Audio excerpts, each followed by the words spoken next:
Hi guys, welcome to my channel. இன்னைக்கு நம்ம பார்க்க போறது தீபாவளி டவண்டக்கா சீரிஸ் நம்பர் 1.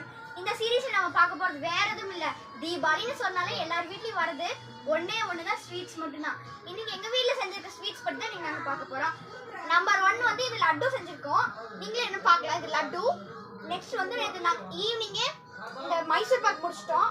செம்ம ஹார்டா இருக்கு, நீங்களே பாருங்க. ஹார்ட் கடிச மைசூர் பாக்குன்னு சொல்லுவாங்க. இந்த லட்டு வெரி சாஃப்டாவும் இருக்கும். இப்பதான் கொஞ்ச நேரத்துக்கு முன்னாடி தான் நாங்க இது முடிச்சோம். இப்போ வந்து பிரெட் அல்வா பண்ணிட்டு இருக்கோம். இந்த லட்டு சாஃப்டாவா இருக்க ஒண்ணுமே இல்லை. நீங்க எல்லாம் ஃபர்ஸ்ட் எல்லாம் போட்டு ஜீரால கலக்கிட்டு மிக்சியில அரைச்சிருங்க. அந்த பூந்தி அதெல்லாம் அரைச்சிட்டு ஜீரா வடிகட்டி பிடிச்சிங்கன்னா செம்ம சாஃப்டா இருக்கு. நீங்களே பார்க்கலாம்ல, அந்த மாதிரி தான் இருக்கு. Guys bye guys. நெக்ஸ்ட் நம்ம அடுத்த வீடியோல பார்க்க போறது பிரெட் அல்வா. அடுத்த வீடியோ நம்ம அப்புறமேல அப்லோட் பண்றேன். மறக்காம லைக் பண்ணிருங்க, சப்ஸ்கிரைப் பண்ணிட்டு பெல் ஐகானை கிளிக் பண்ணிருங்க. பாய்.